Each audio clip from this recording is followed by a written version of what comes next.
If you allow it to, the soil and the earth is just, it's alive and it can heal. It has this magical power to heal, just like if we had a cut on our arm or something and it heals, the land is like that too.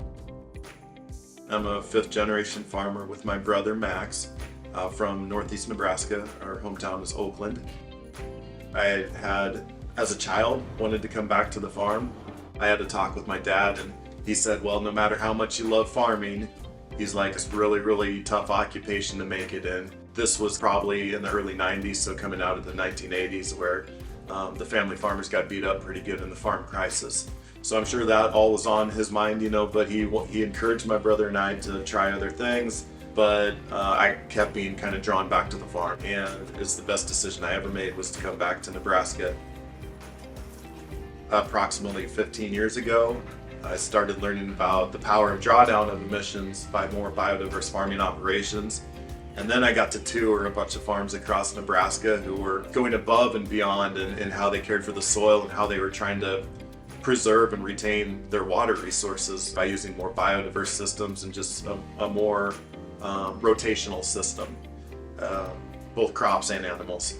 And my simple mind thought that we could really be part of the solution.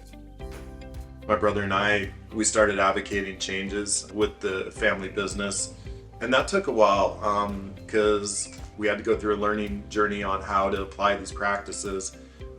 We had to talk about this at the kitchen table, and everybody had to agree, to be able to move forward with trying something new. And it wasn't always easy conversations to make some of those changes. But what we found out is that my father had retained and been holding this information from when he farmed as a younger person. They were doing a lot of the things that my brother and I wanted to try. He had experience, and when I started talking about just going to do a waterway and plant rye with the drill and see how it comes up next year, that was the first step we did. And as I started going to seeding, Dad would remember the settings for the various seed, even though it had been decades since he had used this kind of stuff. He knew what areas grew the best of these small grain grasses. And so he had this wealth of knowledge all of a sudden, and it made that, what was tougher conversations a lot funner when we were able to tap into his really brilliant mind. Every year on our farm, we do trials or try different things, and some of them we keep, some of them didn't work out the way we wanted it to, but we could see that if we made improvements through this experience that we could do it better.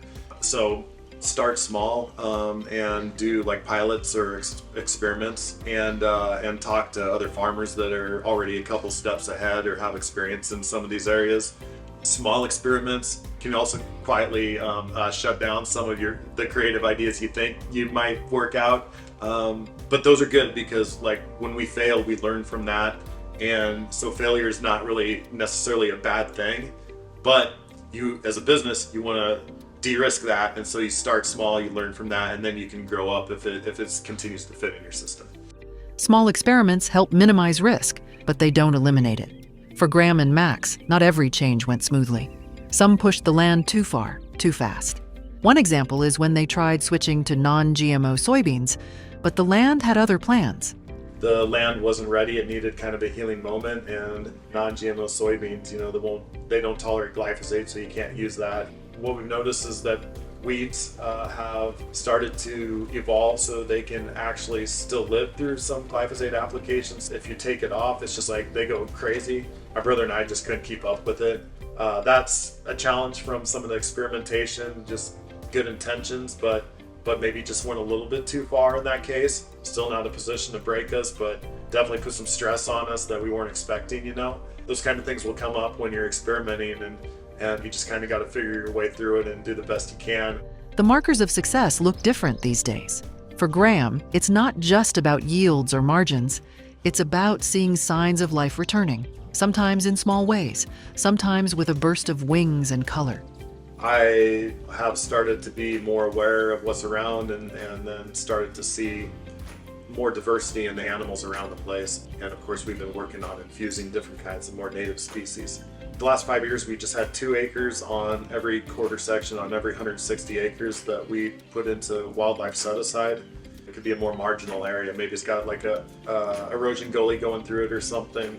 And the last 2 harvests, for the first time in over a decade, we've had pheasants flying out of every one, because that's all the space it needs for them to start coming back. Walking around like our farm place, just you go around the back and you can hear the pheasants calling all through the field. It's one of the most rewarding things that we've felt, is bringing them back.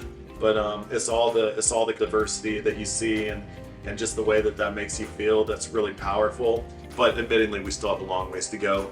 And so we're gonna, just kind of keep trying to do more to mimic the prairie, and continue to try to dig up information and learn from those that have gone before us or have experiences that we don't. And we just hope that we can honor the land the way that others had honored it before us.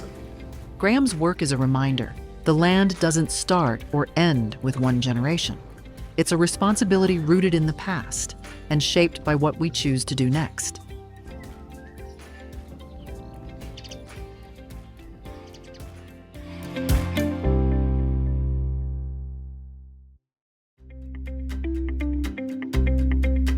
Doug Steffen farms with his wife, Tracy, and their children northwest of Crofton, Nebraska. Coming from an ag finance background, Doug keeps a close eye on farm profits. This has pushed him to diversify his operation and find ways to cut expenses. I'm like, I gotta figure out a way to keep it all going, and here I can turn pigs over 3 times a year, make a profit, out value my corn. But I'm like, I really need to crunch the numbers and be like, is it really making it for me? So anyway, I'm just a farmer struggling like every other one. Everything has a job on the Steffen farm, from the bacteria and worms to the pigs and cows. In 2022, Doug caught the compost bug. Learning from Jim Williams, Steffen now composts on a large scale. What we have here is a thermophilic, biologically diverse compost pile that we've collected microorganisms from our local farm and around this area to build beneficial microorganisms to be applied to our soils. Right now, this pile made back in May. We turned it 3 times. We planted a cover crop on top of that, grew that, and kept it watered throughout the summer. We have looked at it under a microscope to see the diversity that we have in it. This will be broken down over the winter time.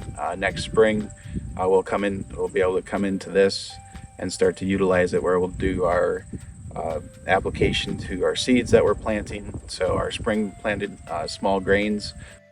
Steffen raises hogs in hoop houses with deep bedding packs that then become part of the biologically diverse compost system. And basically, I'm just simulating a field environment where we have cover up on top. We plant cover crops into it. We have the root activity in there, feeding the biology, the worms and the other microorganisms. And then we pour water onto the top. Along with the composting system, cattle help introduce biology to the soil, allow him to plant a more diverse crop rotation, and provide another income stream. Steffen sees diversification as the key to bringing back the next generation. There's an opportunity for every single one of my kids in all these acres. I know it, and it's not growing the corn or the soybeans. At the end of the day, focusing on life on the farm is what farming is all about. What I did see, joy. So cattle get out, they go into the fields, but then my kids are out there helping me fix the fence, and it's my youngest one, my 6-year-old and my 10-year-old, and they're like out there and they're hunting for the pumpkins in the grain sorghum, and they are just laughing, they're giggling, and I'm watching them as they're trying to run back to the side by side with their arms chucked full of pumpkins and gourds that they're so excited about, that they're just trying to dump them in there, and how many can I collect in the coolest ones? And they're just laughing and giggling and going it's the best day of my life. And I'm like, now that is farming. There isn't a 300 bushel yield that can bring the joy to a kid's face like that. While others are busy chasing yields, the Steffens are busy chasing life. Life on the farm and life within the farm.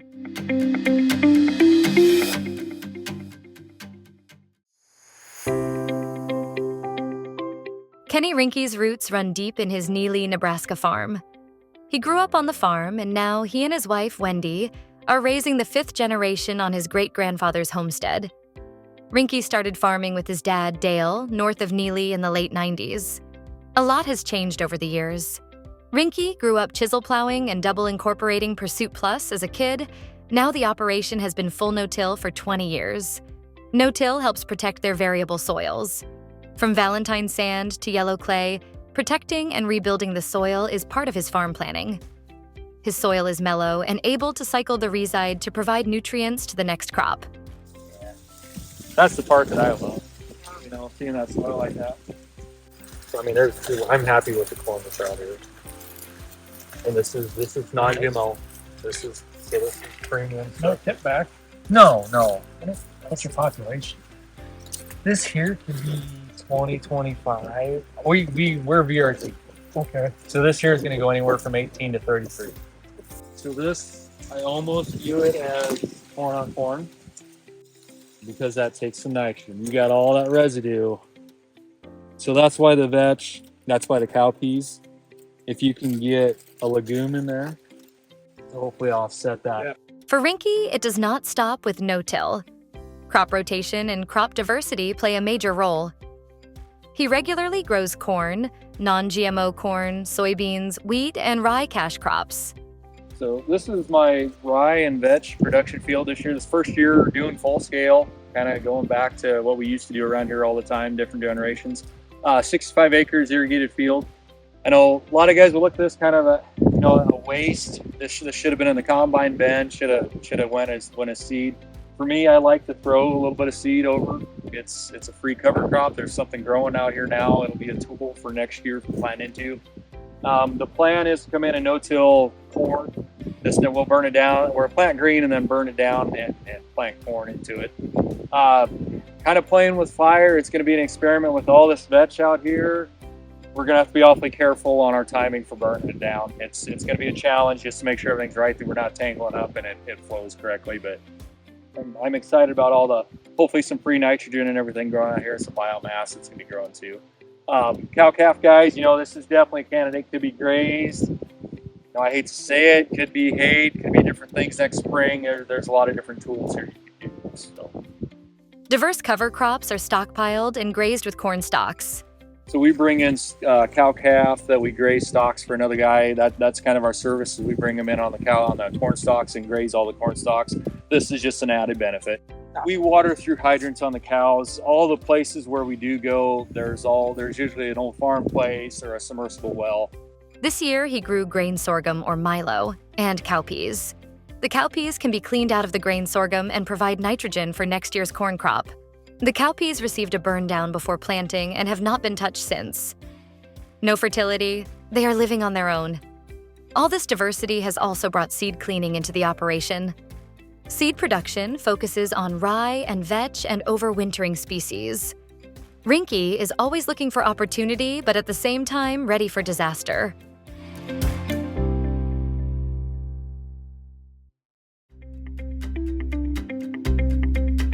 For the Lichtenberg family, leading in conservation farming and ranching is a family affair. Lainey represents the 5th generation on the farm and serves on the Northeast Nebraska Ag Conference Planning Committee. Her father, Shane, serves as president of the Lower Niobrara Natural Resources District. I'm Shane Lichtenberg. We live in Butte, Nebraska. Our farm is west of Naper on the Floyd County-Keepahala line and borders up against the South Dakota border in Nebraska. I'm the dad. I'm Allie Lichtenberg and I'm the youngest. I'm Lainey. I'm the oldest daughter. I've been working for Dad for as long as I can remember. We primarily have grown corn and beans. We've converted a lot of our acres over to small grain corn combinations. Along with integrating livestock back onto crop ground, they micromanage nutrients with their subsurface drip irrigation system. Farm about 1,500 acres, of which about half of that is dry land, half of it is subsurface drip irrigation. We graze around 500 head of cows, cow-calf, and we carry them all the way to finish in some cases. Other cases we'll sell feeder cattle. we actually have a meat company that we started a year ago, less than a year ago, and we were interested in learning a little bit about this nutrient density in the meat side of things. I think a lot of the biology list all the way from the soil through the crops through the livestock has some merit.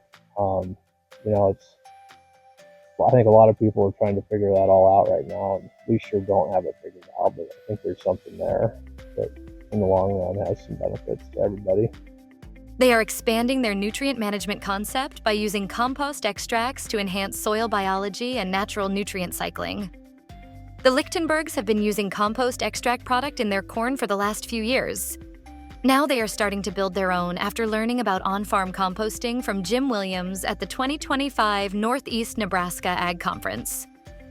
Well, we're just learning, but we really haven't got it up and starting. I think we're about halfway there. Jim would have had his all built and used this spring, but this is probably an attempt, maybe a weak attempt at a compost pile.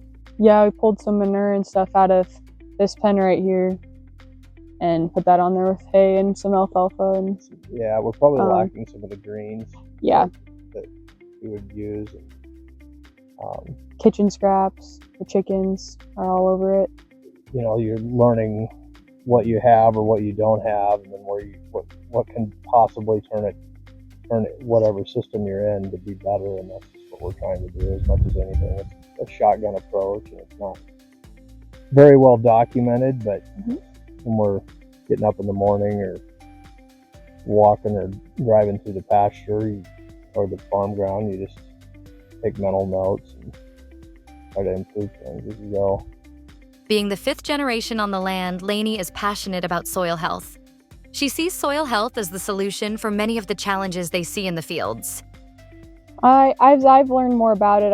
It seems like the long-term answer for a lot of the problems that we have in agriculture, as far as just growing crops and the weeds and the pests and all of that, and compaction and everything that I've learned about it. I feel like improving the soil biology helps with that a lot. The future will not be without challenges, but they have new practices planned for 2026. Well, we'll have an opportunity to use this compost pile come 2026, so that'll be a new thing for us. We kind of picked up the sap testing thing this summer. I don't know. Yeah. I'm assuming we're probably going to keep doing that.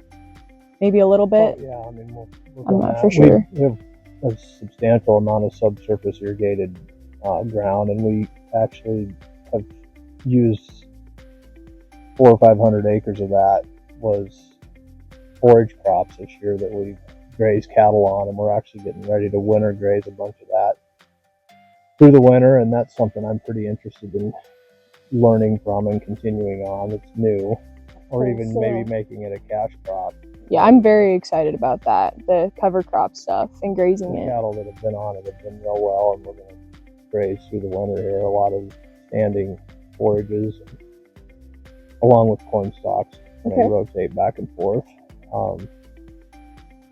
The more we can get away from the chemical side of things. I mean, I remember growing up that there was a lot more insects, a lot more wildlife around. And that's probably one of the biggest driving things, is trying to figure out how to get more wildlife and whatnot on our property. It seems like, and we chemical a lot of things yet, but trying to minimize that and create biology that supports the whole cycle. Lainey's roots run deep in the land, and she has her heart set on coming back home after finishing college. I actually decided to triple major in ag business agronomy and animal science at Mitchell Tech. So I'm going to go back for another semester there. So we'll be in Mitchell for until next December or so. But I think we're both pretty set on coming back to the area and doing something local, being around here. I don't know what that'll be exactly yet, but definitely want to be around here. So. With families like the Lichtenbergs moving soil health forward, we will be watching for exciting new practices popping up on the farm and seeing young families moving back to rural America. Right. Well, thank you again to Mike Cam for putting these videos together. We apologize that we are not professional videographers. And again, thank you for these guys and their families for being there to help with these, or doing these videos with us. So we've got some staff members that have microphones. If you guys have questions, I'm going to start with a couple up here, and we should have about a half an hour for questions and discussions. So I want to start with one of the questions.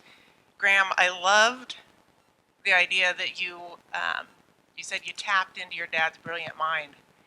That he probably likes hearing that too. But going back to things that he had done before, so it kind of gets to the point where like this corn and bean rotation isn't what we've done forever, and I think several of you mentioned that in your videos. So my question is, where did you guys hear about some of these old ideas, and how are you implementing them with kind of a new twist? So your old ideas, and then how you're bringing them forward today. Thank you. Hey, first of all, look at you, good crowd here today. I appreciate that. A lot of fun speaking with a crowd of engaged farmers. There's nothing I more appreciate than that. So old practices.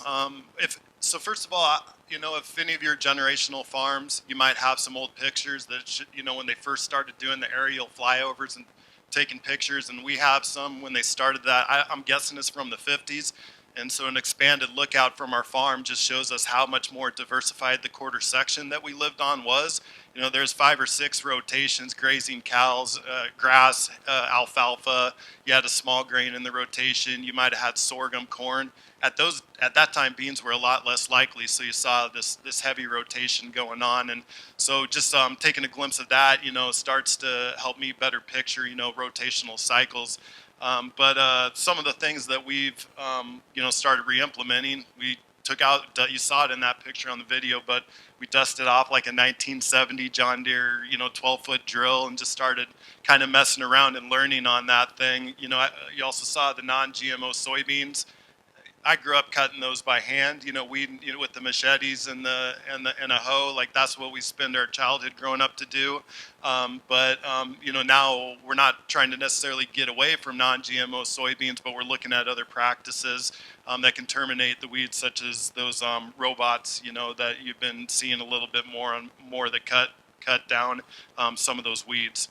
We're doing things like shelter belt restorations, trying to stop the movement of soil erosion around our area from the heavy winds. We've seen some tools that seeded in between one row back in the day. That, we can find some of those kind of things in the barn. So these farmers in our generations of the past, they were actually using intercropping methods, which I found pretty cool. So now we're looking at we're utilizing drones and planes to fly in and intercrop cover crops to get some of those results back. And of course, we're starting to try to get into the more diverse rotation mechanism that our ancestors also were doing a lot better job at than we were back then. Perfect. What about the rest of you guys? Old ideas that you're bringing forward to today?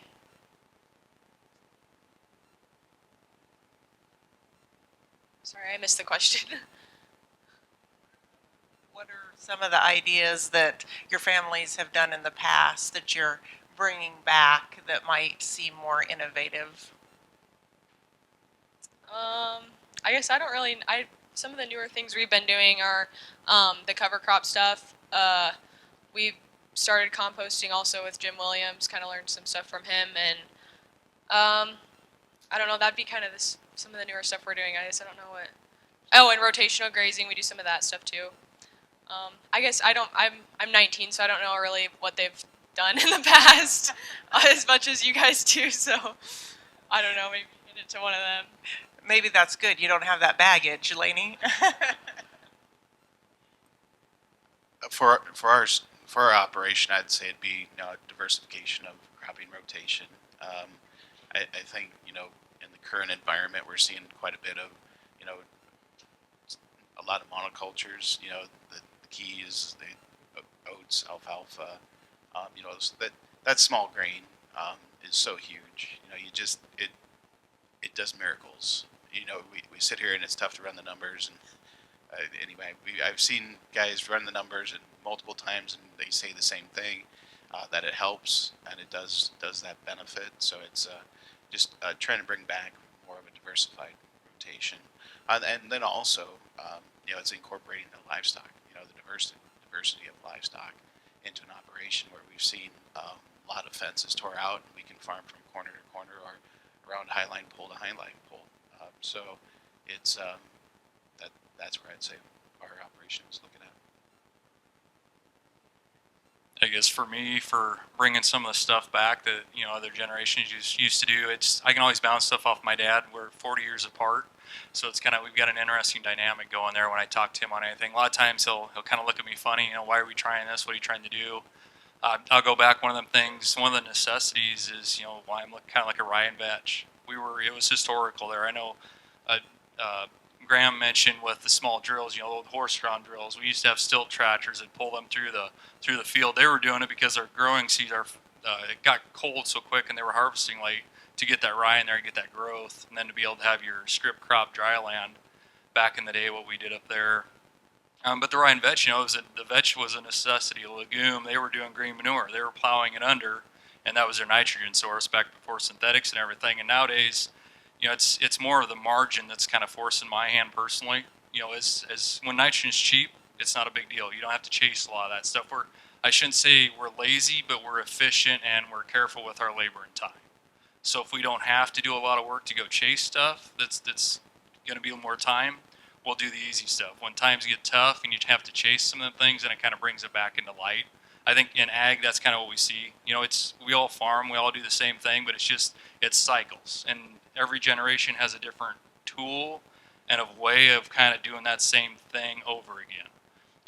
I hate to use some of the chemistries and stuff, but I mean, if they didn't have a plow, my great-grandfather was on the soil conservation board. He didn't have the same tools back in the 40s and 50s that we do nowadays. Some of them aren't the best tools. We're trying to get away from them also, but it's just another generational change that we're going to see as time moves on. All right, we have questions over here. No. All right, where's my other mic runner? Okay, Connor's got one here in the middle. It's kind of a personal question for Lenny. I know she's a triple major from Mitchell Tech.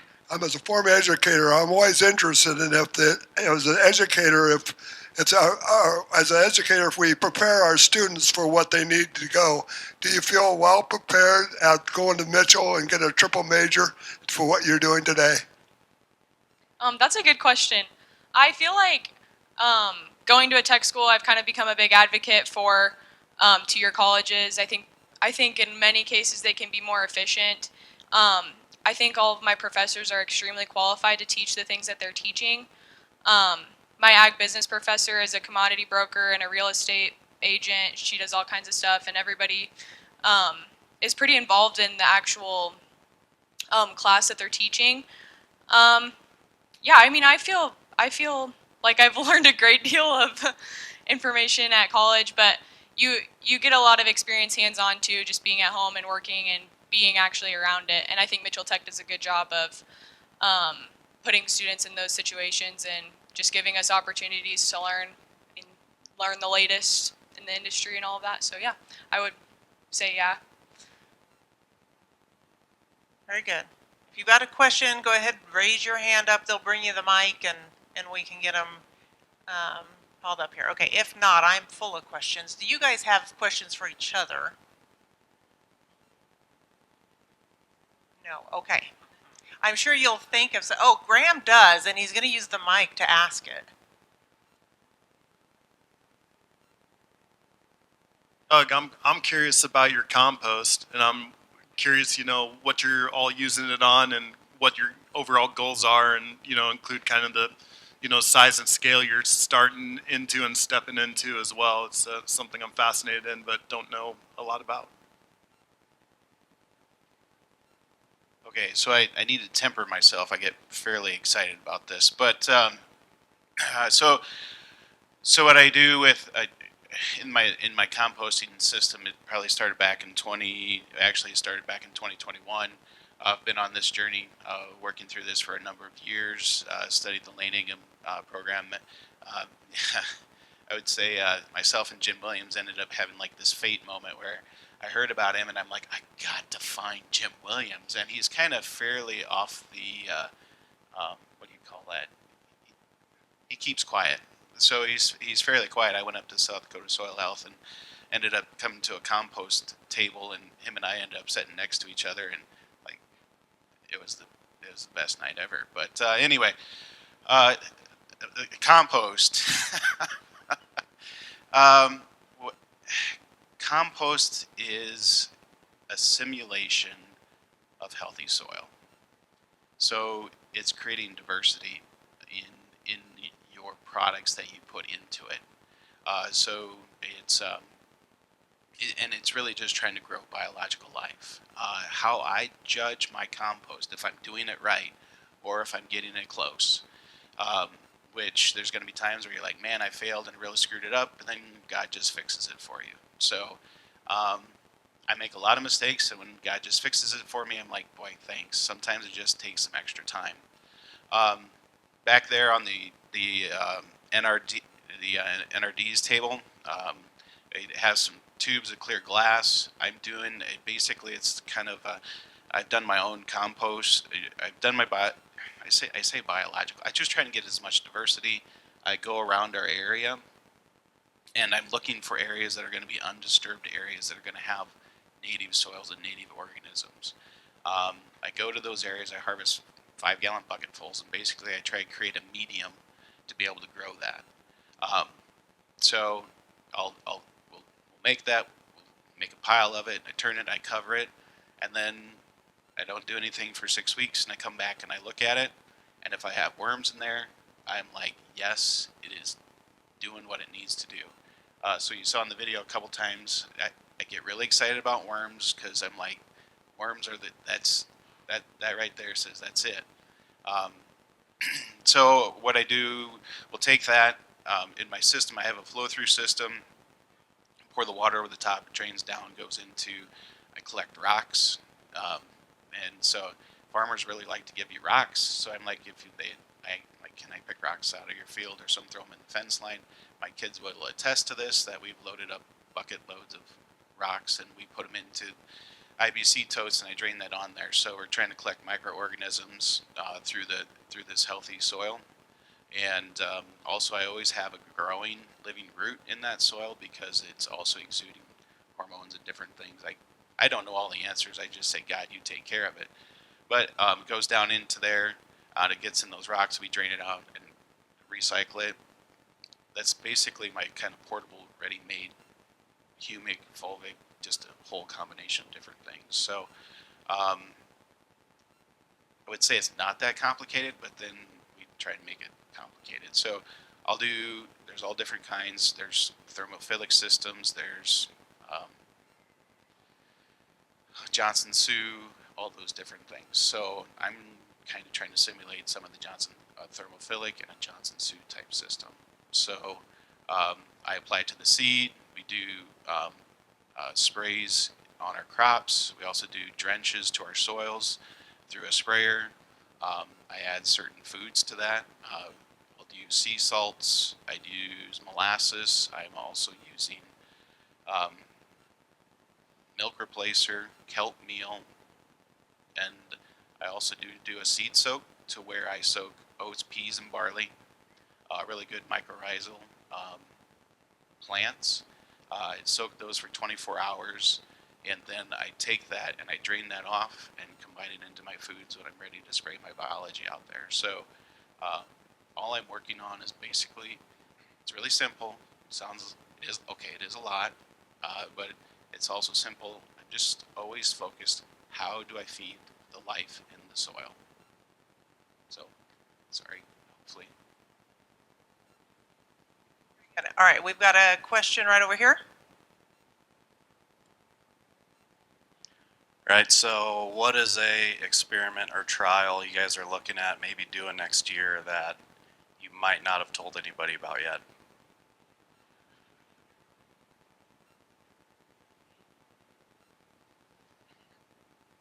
Well, I did mention the robots. So we're taking 300 acres, and what we're going to do is that we'll plant green into a standing cover crop that's, trying to mimic the prairie.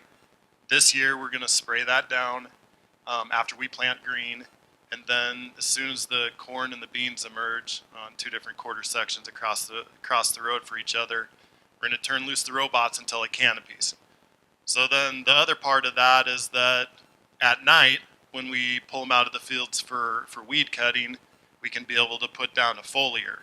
So I've been, messing with some biologicals over the last few years, trying to find what a good match is. And so I'll be trying to find a match to spread a natural biological. Maybe like a in-soil is something we may use. I need to talk to the Elevate Ag guys back there if you're listening, and try to figure out exactly what we're going to put in that. But so on 300 acres, we're going to have a highly experimental, probably volatile, trial and error process. I have seen these things run in Nebraska already, so I'm comfortable with the plan, but that's going to be pretty fascinating, both on the biological side and on the robotic weed cutting action. I guess my answer for you, Junior, is make money farming. I guess is my trial for next year. Not to be a smart aleck for you, but just trying to find, and cover crop's a loose word. I mean, a row crop can be a cover crop if you put it in the wrong time. What I'm trying to find is more of that summer legume that'll work more on our corn bean rotation. I think we get so hamstrung here with our corn and beans work for a reason. There's a reason why it's grown so intensively here. This is a bad year to talk about wheat. I don't even want to really bring up wheat, small grain. It's tough. Just finding that niche crop that'll bring something to the table with value that's also going to help the soil at the same time. Not just another commercial crop to plant. And I've got to be careful. We're trying to do this full scale, so you look at it full farm. We run spreadsheets, so you throw it in a spreadsheet. How much money does that take? What's it take away from the top? There's a guy in the crowd that likes to talk me into planting stuff. I'll plant anything once and try it. Red Ripper cowpeas will grow and produce a little bit of seed, but you will not harvest them in Nebraska. We did prove that this year. So those cowpeas in that video, they're still out in the field. There's a 80-foot swath from them when the belt squealed on the combine, but they're still out there. So it's just a trial and error. You just got to be very careful. I encourage everybody to try something. Don't hurt yourself. Don't try something so big that you're going to hurt yourself. Experiment with it. You've got to see it with your own eyes. I know I'm a learner that way. I've got to mess with it. I've got to have my hands in it. I've got to see it happen. That was some of the comments on the, my dad and I farmed together for several years. Still farms. He's 85 and around the grain cart this fall.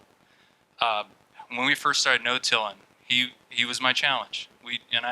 Graham mentioned that in those conversations at the table. Sometimes it was a conversation at the end of the field. But 25, 30 years ago, we were still strip farming dryland. And this is Valentine Thurman sand to yellow clay dryland. Some of the corn some years would make 40 bushel and we were happy. You were going through 0, you were going through 150. So we were, a lot of times back then it was corn, beans, small grain, usually rye, that we'd rotate. Well, that's what we started. That's what started us no-tilling. Going through them sand spots, they would always blow.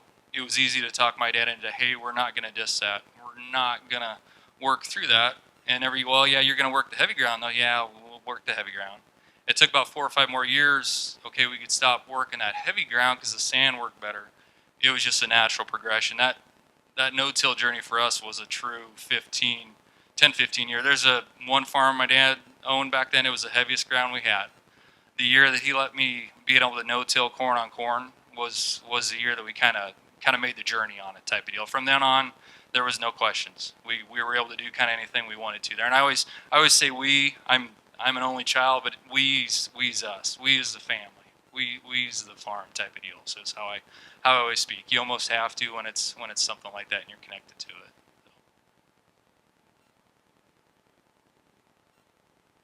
it. Junior, I'd say, looking at you, I want to do the strip row intercropping or whatever you call it, where you do like 6 or 4 rows of corn and then a gap, and then that I'm really interested in, and then also I already do some companion cropping, but I'd like to see that incorporated into the the corn as well to see what we can maximize for yields and rotation out there. Another thing is going to be incorporating a permanent grazing paddock. I know a guy around here has done that, where he basically just seed it down to like a permanent pasture type, and then graze it for so many years, and then come back to that, you know, and crop it maybe after 5 years or 6 years. Things that I've heard with that though is guys are like, I don't know why we took it out. It's more profitable when we keep it there. So, you know, maybe that's going to transition us there. So just a few things that are on the table and being considered. All right, so let's maybe stay on that theme of having some hard conversations. I mean, because my husband and I were traveling one time, we got a phone call from somebody who went on vacation, and while he was gone, his brother plowed up the no-till field. So there was some counseling going on in the car as we traveled. He was pretty upset. So, you know, Kenny, you mentioned maybe we don't have all these conversations, those hard conversations to start, but especially as family, we'd always be on our best behavior with each other. So do you have tips for how to start those conversations, or how to navigate some of that with family or your farm partners or landowners that maybe are not knowledgeable about all of this? Yeah, no, the things that helped us meet in the middle, you know, and I'm a very ambitious person if you know me at all, but coming to terms with small steps, starting with, you know, 5 or 30 acres and then building upon that for cover crops, you know, was something we did. And so that's the first thing. And then also when we're taking some risks and trying some new things, I try my best to find programs that are transitional to help us move into these spaces. But if we make some mistakes or some extra costs accrue, it de-risks that, it minimizes those extra costs. And I've usually been able to find programs for trying some of these kind of more innovative practices that will support that transitional risk. They'll take that away from us. And if I marry those two things, you know, and we can talk about the results of those things and have some of that de-risking background, we're usually able to make advances at the kitchen table with you know, trying some new things and shifting our program to more implement the 6 regenerative principles. For myself, what I'd recommend, that's an area that I have definitely a lot of improvement that I can get better at, need to get better at. But things I would recommend there is to bring them here, invite them to come here, invite them to listen to other people talk about it.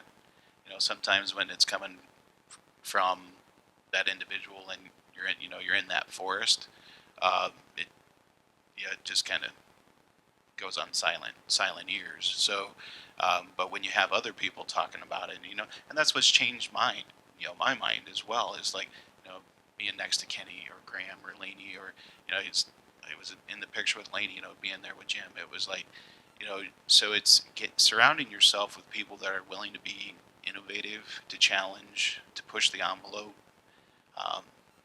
because honestly, it's fun for me anyway. So, you know, it's just trying to get them to talk to other people, because that you're not the crazy loon that they're thinking about admitting to the psycho ward. But anyway.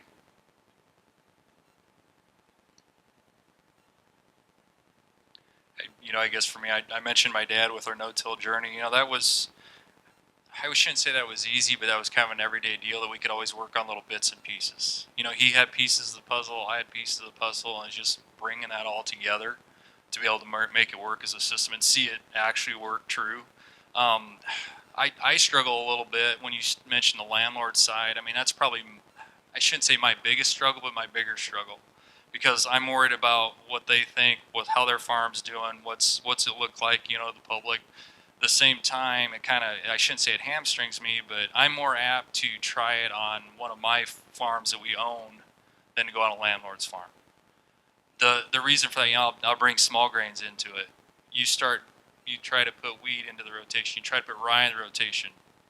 very seldom will that cash flow. You can make cash flow if you have decent yields. Rye is almost, unless you're adding value to it, it's hard to cash flow. Well, the way to trick that is to double crop, or say, bale straw. There's a lot of different perceptions based on people's personalities. You're not trying to do harm to the farm a lot of times, but it can be perceived that way. You can run the risk of losing a farm because you happen to bale this field, or why'd you double crop? Did I give you permission to double crop? Yes, I guess I'm trying to say more. You have to have them open conversations. Don't just fear because of fear itself. Go out and ask the tough questions. Get it off your head right away, and just get down to brass tacks. Get it over with. Don't. I guess I've probably lost more opportunities just by being worried about something when I was younger, instead of actually bringing it up and just having that conversation. And it's tough. I know I'm not that bold, arrogant person to be able to do that, but you just have to do it sometimes to be able to talk the conversation through.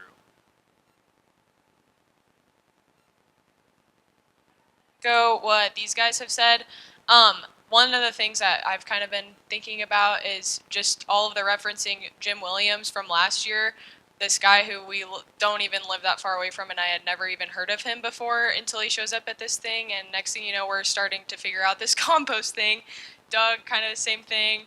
I don't know, maybe there's some other people who have gone that same direction, but yeah, I mean, stuff like this, like they said, educating, networking, seeing what has worked for other people too. I think that's a good way to start right there. Yeah, that's a great point. The networking part is so important. And sometimes it's not necessarily what they can tell us. Sometimes it's just being there for our mental health support sometimes. All right, so we've got 10 minutes left. If you have questions, go ahead and raise your hand and we'll get a mic to you. So it looks like we've got one here in the front. And while we're getting the mic there, I'll ask another one. So we have MAHA, Make America Healthy Again. Our grandparents used to grow a lot of their own food, and we talked a lot about this at supper last night, but how do you see like some of this soil health and maybe some of these new movements opening up opportunities, especially Lainey, as the next generation trying to come back to the farm? Yeah, what are the opportunities that you see that soil health or regenerative ag could bring there? I feel like regenerative health and soil, all of that is kind of a trending thing lately, and it's just become a big deal. And yeah, like you said, there are a lot of opportunities. With that, I mean, really figuring out, just being able to learn new things and being open to new ideas and actually taking action on those things. I mean, there's opportunities everywhere. I mean, especially for somebody younger who's kind of fresh out of college or fresh out of high school or whatever, just new ideas, different perspective. The Make America Healthy Again thing is really big. I'm really interested in that kind of thing. I think really everything is dependent on the soil. From what we eat, and our health is very reflective of our soil health right now. So it's a big deal, and it's going to become a bigger deal, I think, as we continue moving ahead. And it's just a big deal. Like, it needs to be addressed, and I don't know, things need to change. I don't know. One thing, as I've become a better observer around our own farm, the soils and what's growing up, and have noticed the shelter belts is a really good area to see it, how strategic our ancestors were 100 years ago when they were planting these shelter belts. They were by design, the right trees to the north side, the right trees to the west side. That brushy stuff that had berries around it, so it was multi-purpose all around the place. Of course, the raspberries, the elderberries, they're all coming up, and there's a whole bunch of things that, I'm looking through my forage guide now and seeing that, was probably had intentionality. You can see the patterns of the past, and we've somewhat kind of lost track of those basics and neglected that. And so one of the things that we're doing that brings me a lot of joy is that every spring I plant a whole bunch of different species around the farm, and we're gleaning more of that from our family. But this year we started growing enough pears and apples and aronia berries that when we had excess, we could have some high school students come out on a volunteer basis, learn about the farm. Some of it was from inner city Omaha, or Omaha North specifically, and then donating that out to food pantries after, made sure the kids had their fill to bring back from the families, and reconnecting that all the way around, right? So now for Maha to work, we need new markets. So we talk a lot about the export markets and recouping that market, and that'd be a good thing. But we also need domestic markets. I just want to grow things that work real well around here and look a partner in the eye from across the country and have that sink in that I'm doing something meaningful. And we're missing that. You know, we need to get that back. And so outside of the export markets, I want to advocate that regenerative is also about domestic markets and things like chestnuts, hazelnuts, apples, pears, currants. This list can go on of what we can grow here, and we should get to be a part of that. And that will tool up our farm so young people can come back and we can redevelop the rural areas around that. And I hope this happens. For sure. You know, and I know Doug has a lot to say on this too, but if you go back through and you look at your ag census from 1900, 1950, all of the crops that were grown in northeast Nebraska, we did a training one time. I couldn't even get it all on one PowerPoint slide because they were so diverse. And so that's how we used to do it. And so then maybe we can get back to that. And Doug, do you want to share any thoughts for how we bring that next generation back?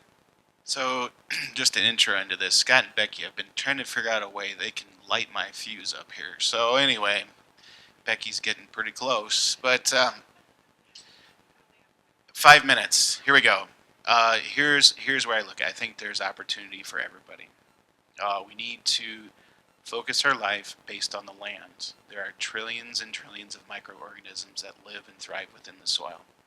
We need to look at our cropping systems, and not a monoculture cropping system. We need to look at a diversified system. And we need to look at our livestock systems, and they need to be a diversified livestock system. And then we need to look at how we live, and our living systems need to be a diversified system. So our whole lives need to be focused around soil and how God created it, and how we are to steward that and emulate it. Now, we do need markets, I agree, but I think there's a whole lot of opportunity for health and for vibrant life and future generations beyond. And that's where we need to have our focus at. All right, so we've got one question from the audience here, and then we'll give the panelists the last question up here, so go ahead. Yeah, so a lot of producers these days are primarily focused on yield numbers. And I know in the regenerative movement, there's a lot less focus on yield. How do you get farmers to switch their mindset from getting the best yield they can, no matter what it costs them to get there, to, you know, less yield but more profitable?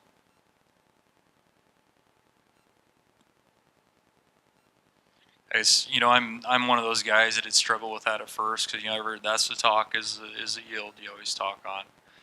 And no kid, I mean, yield's definitely a big part of it. The other thing you have to watch out is, I know as I've kind of gotten a little bit older, don't set yourself up to chase the yield to be the disaster right off the bat. Just like the guys, you know, you can go out and pay high dollar nitrogen, high dollar dry fertilizer.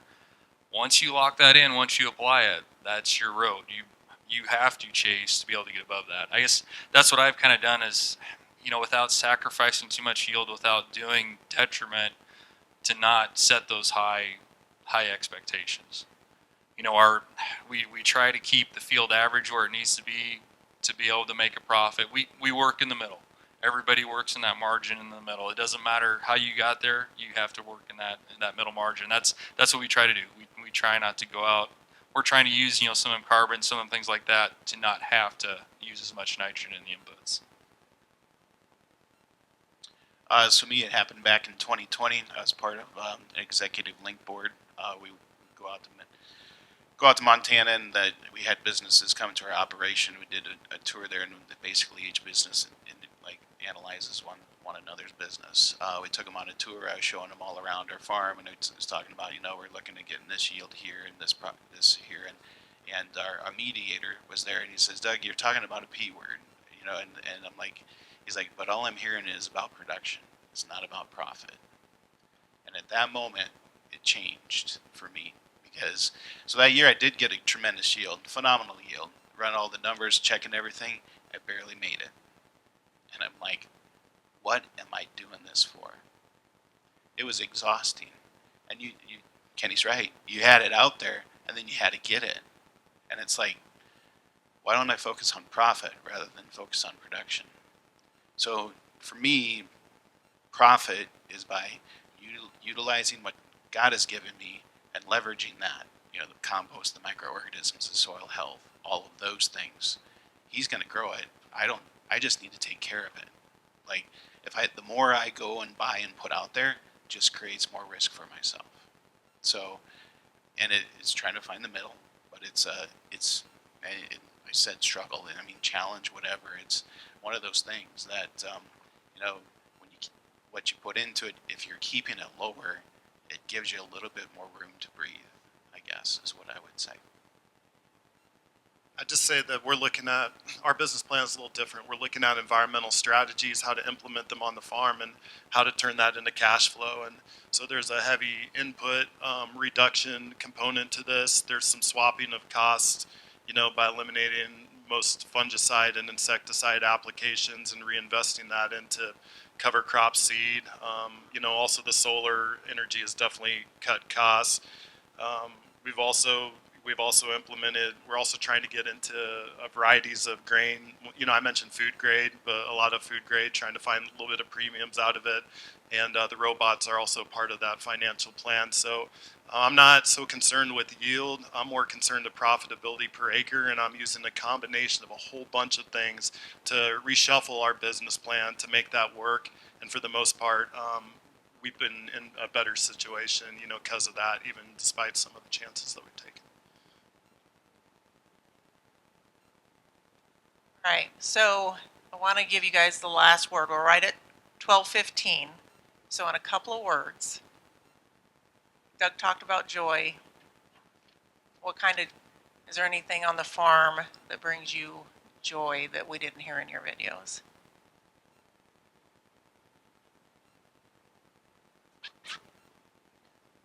Life.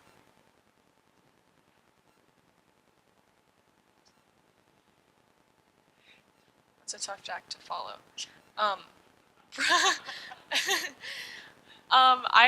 I thought Doug's video was really cool with the pumpkins, and we got to discuss that a little bit last night. But I really would love to see some more of the cover crop and just overall soil health. Again, like I said, which is super reflective of our health. Yeah, I think life, just taking care of stuff the way God wanted us to. Really cool. Graham, I have to jump in here again. I guess I can't use one word. I need to express more words. So this happened last night, and the reason, okay, you're getting the story of the Superman T-shirt right now. So anyway, I saw this picture. It says, "So live life like a 4-year-old when you're wearing a Batman T-shirt." So I'm at Walmart at 10:45 last night, seeing if I can find a Batman T-shirt. Well, I couldn't find Batman, so you guys get Superman today. But that is how I would encourage anybody to live this system. Live it like you're a 4-year-old wearing a superhero T-shirt, and enjoy every moment of it. I would just say that it also kind of pertains to the last question. We measure social factors and how healthy our family feels, you know, how happy we are.